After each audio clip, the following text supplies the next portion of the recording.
Happy Motoring comes alongside as just to head back.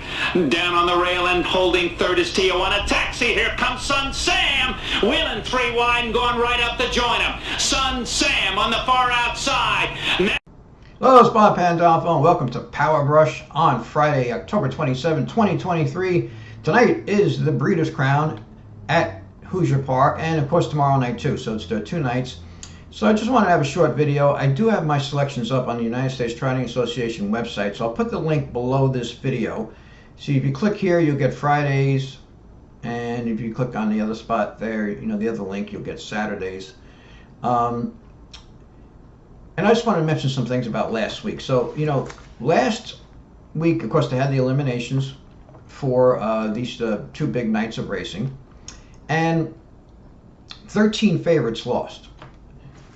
5 of the favorites were 30 cents to $1, and another horse lost who was 10 cents to $1. So, and a total of 13 favorites. So I noticed on social media that people were saying, "Oh, why? What's wrong?" And some people were kind of complaining about the track. "Oh, this Hoosier Park is I think that I think some people think that because the track isn't lightning fast, and the favorites don't always win, that somehow or another that's a reflection on the track surface or something, but it isn't. Hoosier Park's a great place to have these races. It has a long stretch. Now, the reason why so many favorites lost last week, there's 2 reasons. Number one is their elimination races, and in a couple of the races, the drivers didn't try to win.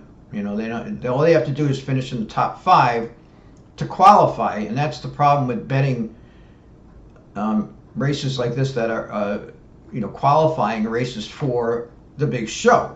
These are elimination races, and some drivers just don't try to win. And there were a couple of horses that really were driven in a lackadaisical manner.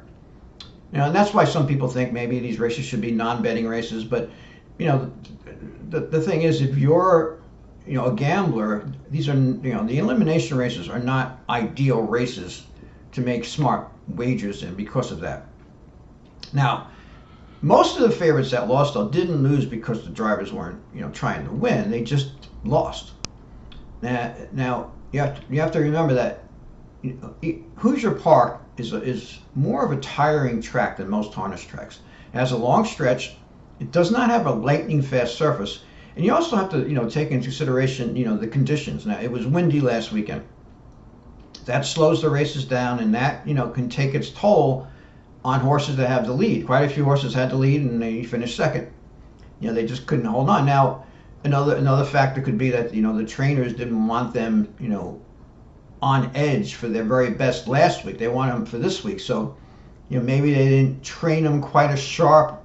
Although that's hard to say. I mean, I'm just basically throwing out an idea there. I mean, obviously if you qualify for, if you don't meet the elimination requirements, you don't get into the final. But my point is, some of those horses could be a little sharper this week than they were last week. You don't want them to peak in the elimination. You want them to peak in the final. So I mean, that's another factor. But the thing is that that's the way Hoosier Park is. I mean, and that's the way a lot of tracks used to be, as you remember. But as the sport has become more speed favoring, these tracks sometimes carry the speed. In other words, they make it easier to go wire to wire.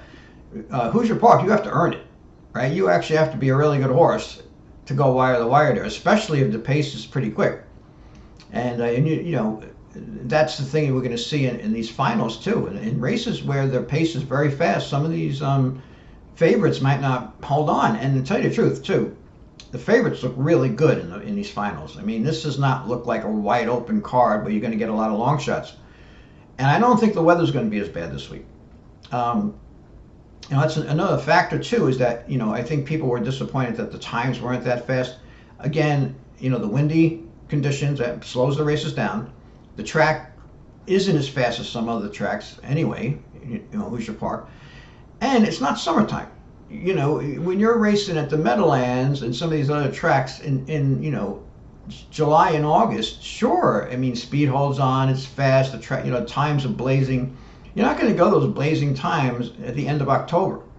unless you get an unusually warm night, and I don't think we're going to see that. But I do think the conditions will be.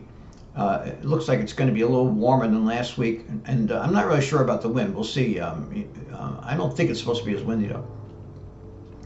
And on my picks, I picked one long shot tonight in the 10th race, the Breeders' Crown 2-year-old filly trot. I picked Sierra Girl. I think the pace could heat up there, and it looks like a pretty wide open race. So I don't think the favorites there, Soiree Hanover and By and Round, are locks. Either one of them. First of all, there's two good favorites in that race. Whereas a lot of these other races, there's a horse that just, lays over the field. And again, that doesn't mean they're going to win. It depends on the pace. This is a track where you have to earn it. This is tracks like this. This is where the class shows. Can you get to the lead in a fast pace and hang on over that long stretch over a more tiring track? So I like the track. I wish I tell you, Phil, I wish I was going this weekend. I'd love to be there. These, even though it looks like a lot of favorites should win, it's still going to be exciting racing, and you get to see all the top horses in the sport. So this is tonight, and I have Captain Albano in the 11th race. Outstanding looking 2-year-old. That's going to be interesting to see if he can continue. And here's another big favorites. Geocentric. Great matchup here tonight between TCI and Carl and the Breeders' Crown, Colts and Geldings Trot. So. And tomorrow night, a lot of good races. Again, if you click on this link here, you'll get my Saturday's picks. I don't know if Jiggy Jog is a great favorite. Last week, Eminem's Dream was one of those horses that was a short, I think it was 30 cents to $1 and finished second, but she can bounce back, though. I don't think Bond's a lock, but I did put Bond on top. Sylvia Hanover is another one that was a big disappointment last week, but she's probably going to be tough to beat here. This is a wide open race. The 3-year-old Colt and Geldings Trot is a wide open race, but I went for up your Dio. I've always liked that horse, that colt. This is pretty wide open. The Breeders' Crown open mare's pace. I went for Max Contract. I love the way she finishes. Confederate probably only has like 2 career starts left. I'm not really sure. I think they're going to plan the race against all the horses in the TVG Open next month, but I'm not really sure about that. But Confederate, powerful horse. He's a funny kind of horse too. He doesn't have the greatest gait, so sometimes he looks kind of choppy. But that's just the way he is. That's why they don't leave with him. He's a grinder. El Rey is a horse I always thought, had some promise, and I wouldn't be surprised if that horse goes well. The price there. And then you have this powerful trotter in the Breeders' Crown Open Trot, but he gets post 9, Elijah R1. So that's tricky. That's going to be a fun race to watch in the older trot there. And then you finish up with the Breeders' Crown Open Pace. I don't like Tattoo Artist. Tattoo Artist is fast and he's really sharp now, but he's a horse that I think could have a problem over this track.